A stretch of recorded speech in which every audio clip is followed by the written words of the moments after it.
నెల్లూరు జిల్లా కావలిపట్నం టీడీపీ కార్యాలయంలో MLA Kavya Krishna Reddy PD Nagaraju కుమారితో కలిసి విలేజ్ ఆర్గనైజేషన్ అసిస్టెంట్ విఏఓలకు ఆధునిక 5G మొబైల్ ఫోన్లను అందజేశారు. ఈ కార్యక్రమంలో కావలి 41, బోగోలు 35, దగదర్తి 35, అల్లూరు 37 కలిపి మొత్తం 148 మంది వివోఏలకు 22,20,000 రూపాయల విలువైన ఫోన్లు పంపిణీ చేయడం జరిగింది. ఈ సందర్భంగా ఎమ్మెల్యే మాట్లాడుతూ గ్రామ స్థాయిలో ప్రభుత్వ పథకాలు ప్రజలకు త్వరగా పారదర్శకంగా చేరాలంటే సాంకేతిక పరిజ్ఞానం కీలకమని అన్నారు.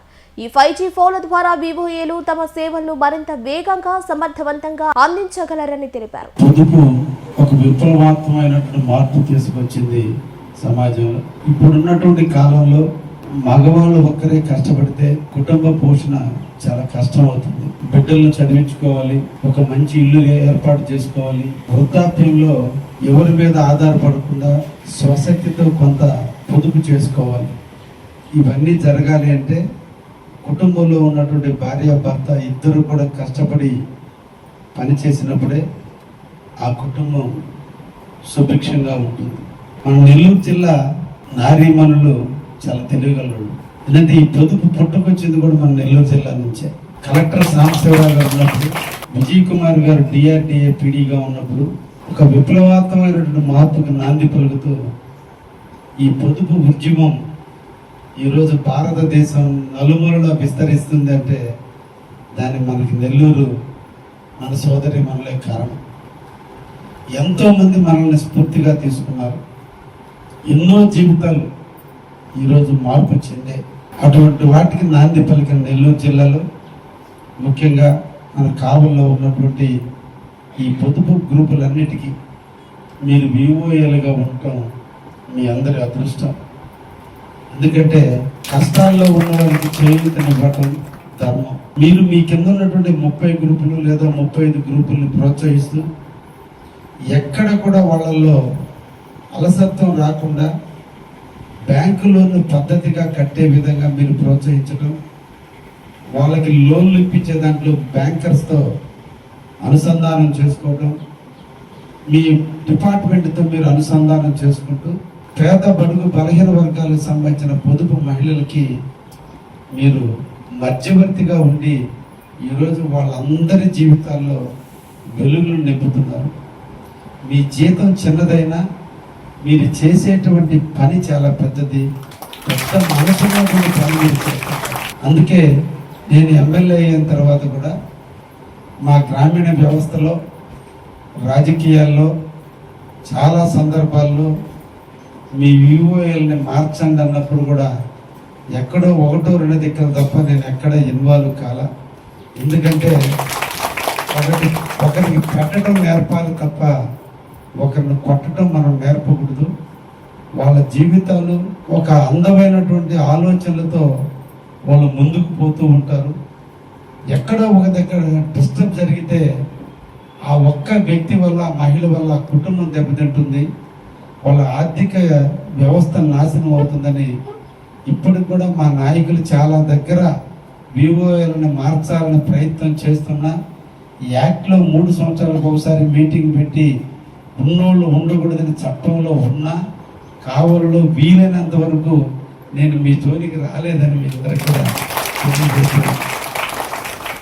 ఎందుకంటే పేదవాళ్ళ కష్టాలు తెలుసు. నేను కూడా పేదరికం నుంచి వచ్చిన వాడిని. ఈరోజు మీరు ఒక అందమైన జీవితానికి కళ్ళగంటున్నారు. మీ కింద ఉన్న వాళ్ళకి చేయూతనిచ్చి నడిపించి ఒక క్రమశిక్షణతో డబ్బులు కడుతున్నారు. అయితే నాకు కూడా కావల్లో ఒకటి పీడీ గారిని అభినందించాలి. ఆమె వచ్చిన తర్వాత ఈరోజు మన నెల్లూరు జిల్లాలో ఈ వెలుగు డిపార్ట్మెంట్ బాగా పనిజరుగుతుంది. నా కావల్లో ఉన్నటువంటి స్టాఫ్ అంతా కూడా డెడికేటెడ్గా పనిచేస్తున్నారు. నెల్లూరు జిల్లాలో ఏ కొత్త స్కీమ్ తెచ్చినా అది మన కావలి నియోజకవర్గాన్ని తీసుకురావడానికి నాకున్నటువంటి స్టాఫ్ అంతా కూడా పనిచేస్తున్నారు. అందుకే నేను మీ దాంట్లో రాజకీయ జోక్యాలు ఉండకూడదు, మీకు స్వేచ్ఛగా ఉండాలి. ఆపదొచ్చినోడు మాకు ఒక అన్న ఎమ్మెల్యే ఉన్నాడన్నట్టుగా ఉండాలని నేను ఏ రోజు కూడా మీ అందరూ కూడా వెనక నుంచి మా వంతు మేము ప్రోత్సహిస్తున్నామే తప్ప ఏ ఒక్క రోజు ప్రత్యక్షంగా. నేను చాలా సందర్భాల్లో మా నాయకులు చెప్తుంటారు, గ్రామానికి పోతున్నాం, మీటింగ్కి జనాలు కావాలి కాబట్టి పొద్దుపోని పిలవండి, వద్దు పిలవద్దు అని చెప్పి నేను ఎక్కడ వీలైనంత వరకు మిమ్మల్ని పిలవడానికి కూడా ప్రయత్నం చేయటం లేదని కూడా తెలియజేస్తున్నాను. ఎందుకంటే ఆ కొద్ది ఆలోచన, ఆ కొద్ది చెప్పైనా మీరు మీ కుటుంబాల మీద మనసు పెట్టాలి, మిమ్మల్ని నమ్ముకున్న మీ గ్రూపుల మీద మనసు పెట్టి ఇంకా బ్యాంకింగ్ లోన్ తెచ్చుకోవాలి, ఇంకా కొత్త మీ భావాలన్నిటినీ కూడా మీరు మీ మీ గ్రూప్ సభ్యులతో చర్చించి మీ భావాలను మీ పై అధికారులకు తెలియజేసి ఏది కావాలనుకుంటున్నారు. అంటే ఒకప్పుడు ఓన్లీ పొదుపుతో ఇదిగో మీరు ఇంత కట్టండి, మేము ఇంత డిపాజిట్ చేస్తాం కాబట్టి దీంతో మీరు, కానీ ఈరోజు అప్పుడు గొర్రెలు కొనుక్కోవడానికి, బర్రెలు కొనుక్కోవడానికి, బొంకులు పెట్టుకోవడానికి లోన్లు అన్ని ఇచ్చింది. ఈరోజు ఒక విప్లవాత్మకమైన మార్పు. మీరు తీసుకున్నటువంటి బ్యాంకర్ నాలాంటి లోన్ ఇవ్వాలంటే నువ్వేం వ్యాపారం చేస్తున్నావు అని అడుగుతాడు. నాకు లోన్ ఇవ్వాలంటే నాకు, కానీ ఈరోజు మీకు లోన్ ఇవ్వాలంటే ఆ డబ్బులు పంచుకొని మీరు ఏం చేస్తారో అడగటంలా మీకు ఇచ్చేస్తున్నారు. అంటే అంత నమ్మకాన్ని మీరు తీసుకొచ్చారు. మీరు మీ కింద ఉన్నటువంటి సభ్యుల చేత ఆ నమ్మకాన్ని తీసుకున్నారు. మీరు కూడా అంతకంటే పద్ధతిగా చేస్తున్నారు. ఈ సందర్భంలో మీరందరూ కూడా చూడాల్సింది, గ్రామీణ వ్యవస్థలో ఇంకా కూడా ఈ మైక్రో ఫైనాన్స్ నడుస్తుంది. ఓన్లీ మీరు వెలుగులో జీతాలు తీసుకుంటున్నారు, వెలుగులో ఉన్నటువంటి సభ్యులకి మీరు సహకరిస్తున్నారు, బ్యాంకు నుంచి లోన్లు తీస్తున్నాం. ఇదే కాదు మనం సామాజిక బాధ్యత. ఎమ్మెల్యేగా కోట్లు ఖర్చు పెట్టి ఎమ్మెల్యే నిరంతరం ప్రజాసేవ చేస్తున్నాం. మీరు కూడా అలాగే సేవ చేయాలి. మీరు చేసే సేవకి ఇచ్చే జీతం తక్కువైనా మీ పరిసరాలను మనం చూడాలి. ఒకటి, మన పిల్లలు గంజాయికి బానిసలు అవుతున్నారు. మన పిల్లలు అంటే మన పుట్టిన బిడ్డలే కాదు, మన గ్రామంలో బిడ్డలు. మహిళల్లో చైతన్యం వస్తే ఇంటికి దీపం ఇల్లాలు బాగుంది అంటే ఆ కుటుంబం బాగుంటుంది. ఊర్లో ఉన్నటువంటి మహిళలందరూ ఆనందంగా ఉన్నారంటే ఆ గ్రామం బాగుంటుంది. అందుకనే ఈరోజు దేవుళ్ళలో కూడా జాతరలు జరిగినా ఏది జరిగినా ముందు ఆడవాళ్ళైన దేవుళ్ళని పూజించిన తర్వాత మగవాళ్ళ దేవుళ్ళు పూజిస్తున్నారు. ఎందుకంటే ఆ కుటుంబాన్ని ముందుకు నడపగలిగిన మహిళా శక్తివంతమైనటువంటి జ్ఞానం ఉన్నటువంటిది. అంటే బిడ్డకి పాలిస్తూ, భర్తను లాలిస్తూ, కుటుంబాన్ని పోషిస్తూ, కుటుంబాన్ని శుభ్రంగా పెట్టుకుంటూ, అన్నం వండి పెడుతూ, అష్టలక్ష్మిగా ఒక తల్లి 8 పాత్రలు ఒకేసారి చేయగలిగేది ఒక మహిళను మాత్రం.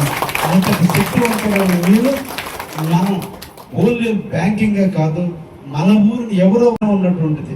అంటే బిడ్డకి పాలిస్తూ, భర్తను లాలిస్తూ, కుటుంబాన్ని పోషిస్తూ, కుటుంబాన్ని శుభ్రంగా పెట్టుకుంటూ, అన్నం వండి పెడుతూ, అష్టలక్ష్మిగా ఒక తల్లి 8 పాత్రలు ఒకేసారి చేయగలిగేది ఒక మహిళను మాత్రం.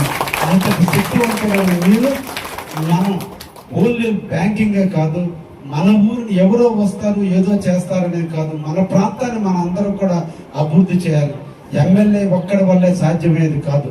ముందు మన పరిసరాలను మనం శుభ్రపరచుకోవాలి, మన పరిసరాలను మనం జాగ్రత్తగా ఉండాలి. కాబట్టి గ్రామాల్లో ఇప్పటికి కూడా యువత చెడిపోతుంది. దయించి మీ అందరిని కూడా రిక్వెస్ట్ చేసేది, అటువంటిది ఏదైనా మీ గ్రామాల్లో గంజాయి అమ్ముతున్నా, అటువంటి పిల్లలు దానికి అడిక్ట్ అవుతున్నా, దయించి నాకైనా చెప్పండి, దీన్ని అరికడదాం. ఎందుకంటే కొంతమంది జీవితాలు నాశనం అయిపోతున్నారు. ఇది కూడా మన సామాజిక బాధ్యత.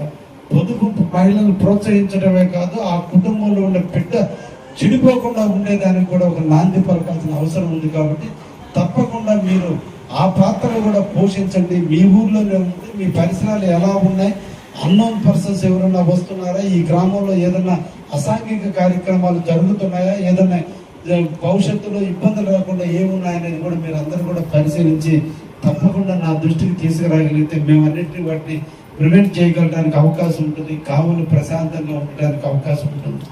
అదేవిధంగా మన ఇళ్లలో దాదాపు 60 సంవత్సరాలు నాటినటువంటి మహిళలు ఉన్నారు, అదేవిధంగా మగవాళ్ళు ఉన్నారు. ఏ కుటుంబాలైనా పెన్షన్ రాకపోతే మీ దృష్టికి తెలిస్తే మీ గ్రూపుల్లో ఒకసారి చర్చించండి. ఎవరికైనా ఎలిజిబిలిటీ ఉంటే రానప్పుడు వాళ్ళందరినీ కూడా మమ్మల్ని కలిసేటట్టు చేయండి. గ్రామ సచివాలయాలు అప్లై చేసేటట్టు. ఎందుకంటే ఒక్కరికి కూడా అర్హులైనటువంటి వ్యక్తికి రాకుండా ఉండకూడదు. వాళ్ళకి అవేర్నెస్ తెలియదు. చాలా గ్రామాల్లో ఇప్పుడు కూడా ఆధార్ కార్డు లేని వాళ్ళు చూస్తున్నాం, రేషన్ కార్డు లేని వాళ్ళు చూస్తున్నాం. ముఖ్యంగా ఎస్టీ గిరిజన కుటుంబాల్లో చాలా మందికి ఇప్పుడు కూడా ఆధార్ కార్డు లేక వాళ్ళు మంచి మెడికల్ ట్రీట్మెంట్ కూడా తీసుకోలేనటువంటి పరిస్థితులు. వీటన్నిటి కూడా మన సామాజిక బాధ్యతగా తీసుకొని మీరు వాటిల్లో కూడా ముందుకు రండి అని చెప్పి వీవోలందరినీ కూడా రిక్వెస్ట్ చేస్తున్నా. ఎందుకంటే మీరు ఒక్క పిలుపు పిలిస్తే దాదాపు మీ చేతిలో 400 మంది మహిళలు ఉన్నారు. అంటే 400 కుటుంబాలు మీ చేతిలో ఉన్నాయి. ఆ 400 కుటుంబాలని మనం సంరక్షించుకుంటూ లోన్ పరంగానే కాదు, ఆ కుటుంబాల్లో ఉండేటువంటి అవకతవకలు కూడా మనం సరిదిద్దగలిగితే 400 కుటుంబాలకి జీవనోపాధికి మీరు జ్యోతులు వెలిగించిన వాళ్ళు అవుతారు. కాబట్టి తప్పకుండా మీ సామాజిక బాధ్యతను కూడా తీసుకోండి అని చెప్పి ఈ సందర్భంగా నేను తెలియజేస్తున్నాను. అందుకని మీ డిపార్ట్మెంట్ వాళ్ళు ఎప్పుడు పిలిచిన చిన్న పెద్ద కార్యక్రమం అనేది కాకుండా అక్కడ జనాలు ఉన్నారా లేదనేది కాదు, మిమ్మల్ని మోటివేట్ చేయాల్సిన బాధ్యత ఉంది, మీతో కలిసి నడవాల్సినటువంటి బాధ్యత ఉంది అనేటువంటి ఒక ఆలోచనతో మొన్నటి రోజున కూడా ఈ మగ్గాల మీద అల్లేటువంటి కార్యక్రమాన్ని కూడా నేను విజిట్ చేయడం కూడా జరిగింది. నిజంగా మిమ్మల్ని ఒకప్పుడు కులవృత్తులు ఏ కులం వాళ్ళు వాళ్ళే చేయాలా, పద్మశాలీలు వాళ్ళే చేనేత కార్మికులుగా ఉండాలనేది కాదు. ఇప్పుడు ఎవరు ఏది చేసినా డిగ్నిటీ ఆఫ్ లేబర్, ఏ వ్యక్తి అయినా చేయొచ్చు. ఇప్పుడు బట్టలు ఉతికేవాడు చాకలే ఉండాల్సిన అవసరం లేదు, ఎవరైనా చేసుకోవచ్చు, ఏదైనా చేసుకోవచ్చు. కాబట్టి అన్ని రకాల పనులకి మనం చేసుకున్నప్పుడే మన కుటుంబాలకి మనం ఒక దారి చూపించేదానికి అవకాశం ఉంది. కాబట్టి ఈ రోజున మీకు పొదుపును ప్రోత్సహిస్తున్న కొత్త వృత్తులు, కొత్త టెక్నాలజీని తీసుకొచ్చి అన్ని నేర్పడానికి ప్రభుత్వం సిద్ధంగా ఉంది. మీరు కూడా యూట్యూబ్లు చూస్తున్నారు, యూట్యూబ్లో వంటకాలు చూస్తున్నారు, యూట్యూబ్లో అప్పడాలు చేయడం కాడి నుంచి అల్లికల కాడి నుంచి అన్నీ చూస్తున్నారు. వీటిని మీ అధికారుల దగ్గర షేర్ చేసుకోండి. ఎస్, నాకు దీంట్లో నైపుణ్యం ఉంది, దీన్ని మనం పెట్టగలిగితే ఈరోజు మిల్లెట్స్, నేను మొన్న కొత్తపల్లి గ్రామస్తులకు సంబంధించిన మిల్లెట్స్ దాన్ని కూడా నేను విజిట్ చేయడం కూడా జరిగింది. వాళ్ళు కూడా ఒక ధైర్యంతో, అంటే మీరందరూ కష్టపడిన తర్వాత ఆఖరిలో వ్యాపారస్తులు వస్తారు. ఏంటంటే ముందు పబ్లిక్లో అవేర్నెస్ తెచ్చిన తర్వాత వ్యాపారస్తులు వస్తారు. కానీ ఈరోజు అవేర్నెస్ తేవాలని మీరు ఈరోజు మినిట్స్ కానీ మిగతాటువంటి కార్యక్రమాలు కానీ చాలా రకాల ప్రకృతి వైద్యం ద్వారా చేసేటువంటి అన్ని వ్యవసాయం ద్వారా చేసేటువంటి వాటిని కూడా చేస్తున్నారు.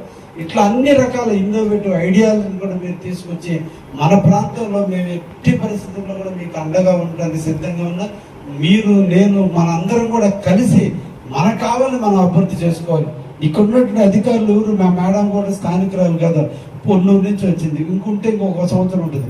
వీళ్ళు కాదు, మనం శాశ్వతం, మన ఊరు శాశ్వతం, మన ప్రాంతం శాశ్వతం. వీళ్ళందరూ ఇచ్చినటువంటి ప్రోత్సాహంతో, వాళ్ళు ఈ 3 సంవత్సరాలు మనకి ఇచ్చినటువంటి ధైర్యంతో, వాళ్ళు ఇచ్చినటువంటి ప్రోత్సాహంతో మనం ఇంకా ముందుకు పోగలిగితే మనం పడ్డ కష్టాలు మన బిడ్డలు పడకుండా వాళ్ళు ఉన్నతమైన స్థాయి చదువుకోవడానికి, ఉన్నతమైన స్థాయికి రావడానికి మన తల్లిదండ్రులు చూపించేటువంటి క్రమశిక్షణతో మన పిల్లలు మనం చూసి నేర్చుకుని, ఎస్, నా కోసం మా అమ్మ ఇంత కష్టపడి పనిచేస్తుంది, రేపటి రోజున మా అమ్మకి ఈ కష్టం రాకుండా చూడటం కోసం నేను కష్టపడి చదవాలి. మా అమ్మ ఈరోజు చదువు తక్కువైనా కూడా ఇంత కష్టపడుతున్న అమ్మ ఇంత ఉన్నప్పుడు నేను బిడ్డగా నా కోసం మంచి అలంకరించి, మంచి బట్టలు వేసి, మంచిగా నన్ను మంచి కాన్వెంట్లో చదివించి, నా కోసం మా అమ్మ తింటుందో తినలేదో అన్ని రకాలుగా ఈరోజు నా తల్లి ఇంత కష్టపడుతున్నప్పుడు ఈ తల్లి ఏ రుణం తీర్చుకోవాలన్నట్టు భావన పిల్లల్లో వచ్చేటట్టుగా మన ప్రవర్తన చూసినప్పుడు వాళ్ళు తప్పకుండా మన బిడ్డలు మనకంటే తెలివిగలు అవుతారు, మనకంటే ప్రయోజకులు అవుతారు, మనకంటే ఒక శక్తివంతులుగా తయారై సమాజంలో ఒక ఉన్నత స్థాయికి రావడానికి అవకాశం ఉంటుంది. కాబట్టి అంతటి ధైర్యాన్ని ఇచ్చే విధంగా మీరు ప్రోత్సహించే బిడ్డలను కూడా మంచి అకాడమిక్ని అందించండి అని చెప్పి సందర్భంగా మీకు అందరికీ కూడా తెలియజేస్తూ, ఈరోజు అభివృద్ధి ప్రదాత అయినటువంటి శ్రీ నారా చంద్రబాబు గారి నాయకత్వం, ఈ రాష్ట్ర ముఖ్యమంత్రిగా ఒక్కసారి మీరు అందరం కూడా ఆలోచిస్తే మనందరికీ 60 సంవత్సరాల లోపు ఉంటుంది. మీరంటే నాకంటే చిన్నవాళ్ళు ఉంటారు. ఈరోజు ముఖ్యమంత్రి గారు 76 సంవత్సరాలు. 76 సంవత్సరాల్లో మన ఇంట్లో మన తల్లిదండ్రులు ఎలా ఉన్నారో ఒక్కసారి ఆలోచించండి.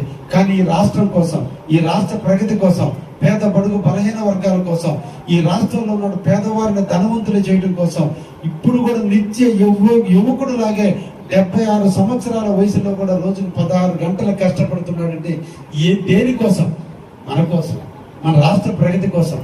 అప్పులు పాలైనటువంటి రాష్ట్రాన్ని ఈరోజు గట్టిని వేయటం కొరకు ఈరోజు మీకు తక్కువ వడ్డీకి ఇస్తుంది, కానీ ఆంధ్ర రాష్ట్ర ప్రభుత్వానికి ఎక్కువ వడ్డీకి అప్పు తెచ్చుకునే పరిస్థితి. మీరు ఎటువంటి షూరిటీ పెట్టకుండా ఈరోజు బ్యాంకులు మీకు లోన్ ఇచ్చే పరిస్థితి ఉంటే, ఇదే రాష్ట్రానికి ఈరోజు వితౌట్ షూరిటీలో లోన్ ఇచ్చే పరిస్థితి బ్యాంకులు లేకుండా పోయింది. ఎందుకంటే ఆంధ్రప్రదేశ్ అప్పుల పాలైపోయింది. గత పాలకులు చేసిన నిర్లక్ష్యం, స్వార్థ రాజకీయాలు, గ్రామాల్లో ఉండే వర్గాల వల్ల, గ్రామాల్లో ఉండే విభేదాల వల్ల, ఒకడు ఒక పార్టీలో ఉంటే ఇంకో పార్టీలో ఉంటే ముందు చూపు లేక, లోకల్ నాయకుల మనోభావాలకు, లోకల్ నాయకుల యొక్క ఫేస్ వాల్యూకు, లోకల్తో ఉండేటువంటి సంబంధాల వల్ల ఓటేసేటప్పుడు ఒక్కసారి కూడా ఆలోచన లేకుండా చేసిన కారణాల వల్ల ఈ రోజు రాష్ట్రం 10 లక్షల కోట్ల రూపాయల అప్పులు పాలైంది. ఉద్యోగస్తులు ఈరోజు చదువుకున్నటువంటి విద్యార్థులు ఉద్యోగం లేక అలమటిస్తున్నారు. ఫ్యాక్టరీలు మన ఆంధ్రప్రదేశ్కి రాని పరిస్థితి ఉంది. ఇన్ని రకాల పరిస్థితుల్లో ఆంధ్రప్రదేశ్కి ఇదే మీకు ఇచ్చిన బ్యాంకులే అక్కడ లోన్ అడిగితే మీరు ఎంఆర్ఓ ఆఫీసులు తాకట్టు పెడతారా, ఎంపీడీఓ ఆఫీసులు తాకట్టు పెడతారా, ఆర్టీఓ ఆఫీసులు తాకట్టు పెడితేనే లోన్ అంటే ఆంధ్రప్రదేశ్ రాష్ట్రాన్ని నమ్మలేనటువంటి స్థితికి బ్యాంకులు వచ్చే విధంగా గత పాలకులు చేసిన నిర్లక్ష్యం వల్ల ఈ రోజు ఆంధ్ర రాష్ట్రం దెబ్బతింటే, ఈ దెబ్బతిన్న రాష్ట్రాన్ని పునర్జీవం చేయడం కోసం ఈ రోజు మన రాష్ట్ర ముఖ్యమంత్రి చంద్రబాబు నాయుడు గారు 76 ఏళ్ల వయసులో, నవ యువకుడు 43 సంవత్సరాల వయసులో కుటుంబ సౌఖ్యాన్ని, కుటుంబ ఆనందాన్ని, కుటుంబ సుఖాన్ని కూడా పక్కన పెట్టి రోడ్డెక్కి ఒకవైపున యువ నాయకుడు అయినటువంటి నారా లోకేష్ బాబు గారు, ఇంకొకవైపున చంద్రబాబు నాయుడు, ఇద్దరు కూడా ఈ రోజు రాష్ట్రానికి మన తల్లి తండ్రులు మన బిడ్డలు ఎలా సాకారో అలాగే ఈ రోజు ఈ రాష్ట్రాన్ని సాకడం కోసం, రాష్ట్రంలో ఉండే పేదవారిని ధనవంతులు చేయడం కోసం ఈ రోజు వాళ్ళు అంత కష్టపడుతున్నారు. అంతటి కష్టం చేసే దేనికోసం అంటే మన బిడ్డల కోసం. బ్రహ్మం గారు చెప్పారు మనకు కావాలి కనకపట్నం అవుతుందని. ఈ కాలంలో మన కావాలో ఇప్పటి వరకు ఉండేది ఈరోజు మీరందరూ మహిళలందరూ కూడా ప్రోత్సహించి ఎక్కడో ఒక దగ్గర షాపుల్లో పనిచేయటమో ఏదో ఒక సొంత పని చేసుకొని ఈ రోజు మీ కాళ్ళ మీద మీరు నిలబడుతూ మీ భర్తలకి మీరు తోడుగా ఉంటూ, మీరు మీ భర్తలు ఇద్దరు కలిసి మీ బిడ్డలకు అండగా ఉంటూ, మీ బిడ్డలను ఆర్థికంగా పెంచుకుంటూ వాళ్ళని ఎడ్యుకేట్ చేస్తూ సమాజంలో ఒక ఉన్నతమైన విలువలు కలిగిన బిడ్డలుగా మీరు తీర్చిదిద్దుతున్న తరుణంలో ప్రభుత్వం చేయాల్సినటువంటి బాధ్యత మీ బిడ్డలకు ఉద్యోగాలు ఇవ్వాల్సిన బాధ్యత ఉంది. కానీ ఈ రోజు రాష్ట్రం అప్పుల పాలైనటువంటి పరిస్థితుల్లో ఉద్యోగాలు ఇవ్వలేనందువల్ల యువత చెడిపోతున్నారు. యువత వయసు వచ్చిన తర్వాత వాళ్ళకి సరైన ఆదరణ లేనందువల్ల, ప్రభుత్వం సాధించి ఉద్యోగాలు లేనందువల్ల పిల్లలు చెడిపోయే పరిస్థితుంది. అందుకోసం మన కావలి నియోజకవర్గంలో ఈ రోజు రామాయపట్నం దగ్గర ఎయిర్పోర్ట్, రామాయపట్నం దగ్గర పోర్టు సముద్రానికి సంబంధించిన పోర్టు రాబోతుంది. వందల మంది, వేల మందికి ఉద్యోగాలు రాబోతున్నాయి. ఎప్పుడైతే ఆ పోర్టు ఏర్పడుతుందో ఆ పోర్టుకు అనుసంధానంగా ఈ రోజున BPCL industry, Bharat petrochemical limited కి సంబంధించిన రిఫైనరీ యూనిట్ భారతదేశంలో ఉన్నటువంటి అన్ని దాటి కంటే కూడా అతి పెద్దదైనటువంటిది మన కోతపేట దూరంలో ఉన్నటువంటి చెన్నాయిపాలెం, ఆనిమడుగు, రుద్రకోట ప్రాంతాల్లో, అదేవిధంగా రావూరు, చేవూరు ప్రాంతాల్లో ఈ రోజు రాబోతున్నాయి. 1,00,000 మందికి ఈ రోజు మన ప్రాంతాల్లో ఉద్యోగాలు రాబోతున్నాయి. ఈ ఉద్యోగాలు వస్తే మన బిడ్డలకు ఉద్యోగాలు వస్తాయి, మన కూతుర్లకు ఉద్యోగాలు వస్తాయి, మన అల్లుళ్ళకు ఉద్యోగాలు వస్తాయి, మన కావలి మహానగరంగా అభివృద్ధి చెందిపోతుంది. దీనంతా రావడానికి కారణం ఒకే ఒక వ్యక్తి, నారా చంద్రబాబు నాయుడు గారు. వారు ఎప్పుడు కూడా 2 ఏళ్ళు ఉండాలని, వారి చల్లని నీడలో మన ఆంధ్రప్రదేశ్ బాగుండాలని మన అందరూ కూడా కోరుకోవాలి. తప్పకుండా మన కావలి బాగా అభివృద్ధి చెంది తీరుతుందని, మన బిడ్డలందరికీ ఉద్యోగాలు వస్తాయని, దానికోసం నిరంతరం కూడా మీరందరూ ఓట్లేసి నన్ను గెలిపించిన వ్యక్తిగా నిరంతరం కూడా నేను ప్రజలకు అందుబాటులో ఉంటూ, మీకు తోడుగా, నీడగా, అండగా ఉంటూ ఈ కావాలని మనందరం కూడా అభివృద్ధి చేసుకుందామని, అందుకని మిమ్మల్ని అందరూ ఒకే ఒక కోరుతున్నా, మీ గ్రామంలో ఏ సమస్య ఉన్నా దయించి నా దృష్టికి తీసుకురండి. ఒక అన్నగా నన్ను ఆశీర్వదించండి, అన్నగా నాతో తోడు కలిసి నడిచి మనందరం కూడా పొదుపుని ప్రోత్సహించు, మన ప్రాంతాలను ప్రోత్సహించుకుంటూ, వ్యవసాయాన్ని అభివృద్ధి చేసుకుంటూ, ఇండస్ట్రీని అభివృద్ధి చేసుకుంటూ, మన బిడ్డలందరూ కూడా ఉద్యోగాలు వచ్చే విధంగా మన అందరూ కూడా ఇల్లు లేనటువంటి నిరుపేదలు ఎవరన్నా మన ఇంటి పక్కన ఉంటే తప్పకుండా నా దృష్టికి తీసుకురండి, వాళ్ళందరికీ ఇల్లు కట్టిద్దాం. మన ఇంటి పక్కన ఉన్నటువంటి వాళ్ళు ఏదైనా చెడిపోతుంటే నా దృష్టికి తీసుకురండి, వాళ్ళందరినీ సంస్కరించి మంచి మార్గంలో పెట్టేదానికి ప్రయత్నం చేద్దాం. మీరు నేను కలిసి మన కావాలని కాపాడుకుందామని చెప్పి మహిళలందరినీ కూడా కోరుకుంటూ సెలవు